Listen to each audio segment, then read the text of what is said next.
She was Headmistress Trunchbull, a former javelin-throwing champion.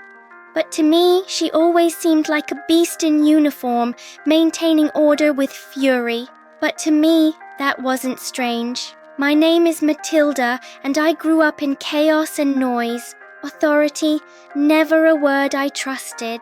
My father was always yelling. He thought he was some kind of big shot. He didn't allow me to read. He said it was a waste of time, but he himself spent his days staring at the TV with eyes like hollowed-out potatoes. Mom, who dresses up like a Christmas tree every day for bingo, says, "A girl doesn't need brains, just pretty hair." My brother Michael was a real tyrant. He liked to tease me, calling me a geek, a nerd, and an idiot. I've tried to explain to them why I like to read. They didn't seem to understand, nor did they want to. Why would you want to read when you got the television set sitting right in front of you? There's nothing you can get from a book that you can't get from a television faster. I knew then that I was different from my family, and that the only way to get everything I needed was to get it myself. The first time I walked into the library, it was a cloudy morning. No one gave me a ride. No one knew where I'd gone. The house was like a sleeping castle, and I was like a little monster sneaking in.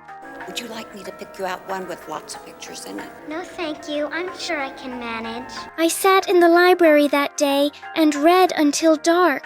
At that moment, I was no longer the forgotten child. I was the protagonist of my own world. But my dad didn't feel the same way. Where'd all this come from? Library. You've never set foot in a library. You're only 4 years old. 6.5. They refused to let me go to school, calling me a brain-dead brat. So I decided to punish my parents. I added a little bleach to my dad's shampoo, and he woke up in the morning to find his hair suddenly silvery white, like a sun-damaged blade of grass. Then I glued his hat to his smart head with super glue. After that farce, my parents actually agreed to let me go to school, and I thought it was because they finally noticed a difference in me, until I walked into Cromkelm Hall Primary School, only to find out that they'd just sent me into another cage. That day, the cake incident broke out. A chubby boy, Bruce, is called to the podium by her for stealing her chocolate cake. She made him eat a whole giant cake in front of the whole school. I watched as the corners of his mouth were covered in cream and his eyes flooded with tears. The whole school held their breath. I started clapping. 1, 2, more people clapped after me. The voices grew louder, and Bruce raised his head, and for the first time there was a victor's light on his face.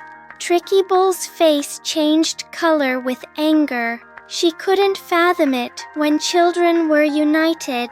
It was as if even tiny stones could shatter heavy glass. One day, she burst into our class. Lavender had secretly put a chameleon in her water bottle. I wanted to stop her, but it was too late. Everyone was scared and bowed their heads while she closed in on me step by step. That injustice clogged my throat like sawdust. I didn't want to hold back any longer. Am I wrong? I'm never wrong. In this classroom, in this school, I am God! The water glass fell over and the chameleon popped out, landing on her shirt. She screams, jumps to her feet, the class goes silent, and I discover my true power. But when I tried to show Miss Honey what I could do, I couldn't do anything. I stood there as if I had taken all my confidence and gambled it away, only to lose everything. She didn't blame me, but just said gently, "Too often a person tries to prove it to others because of their confidence in themselves and ends up screwing it up." I learned that power has to be used in the right places and with the right people. I started practicing controlling that power.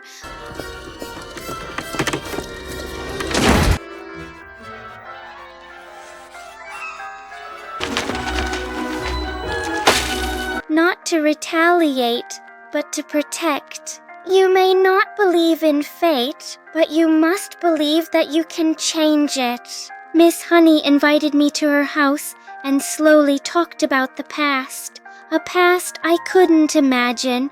She said her mother had died in a circus accident, and her father had been a doctor and had tried to be a good father, but then Trunchbull came into the family.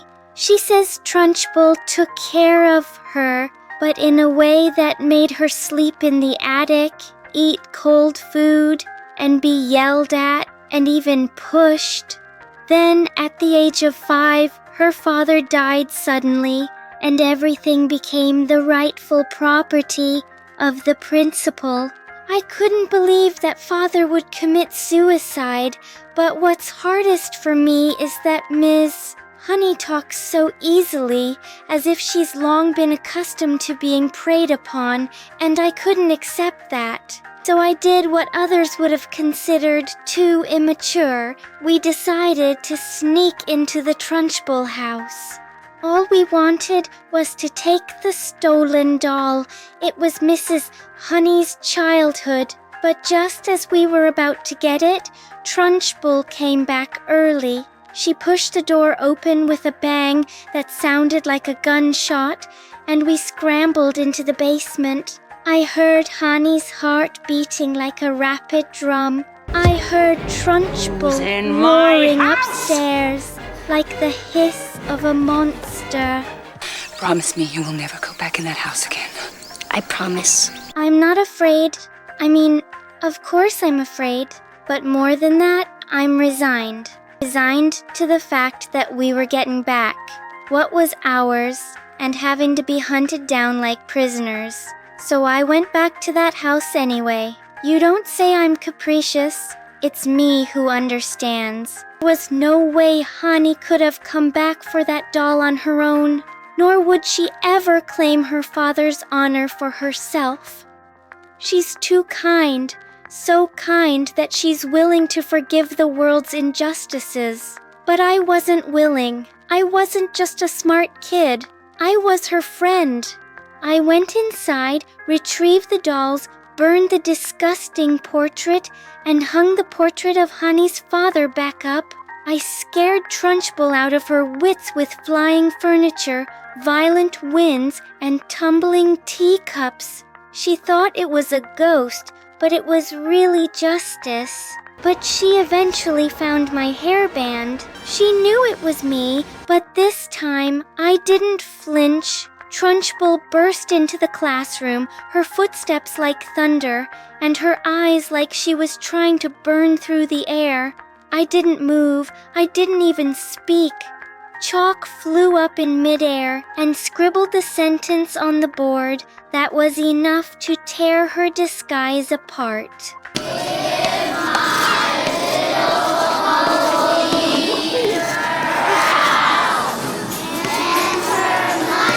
If you don't, I will get you. Chalk wrote the truth about her murder of Honey's father by herself on the blackboard. She started to go crazy and pounced on us, but I was ready, books, chalk, and globes flying around her. This time I wasn't the only one who resisted. Every child stood up, yelling, smashing, and resisting. Finally, she fled and left the school, and I was finally not the girl who could only read in the corner of the library and put up with everything. Now I live with Honey, who has become a school principal. We are happy, not in the fairy tale sense of happily ever after, but in the bravery of choosing not to be silent, not to run away, not to settle for less each and every day.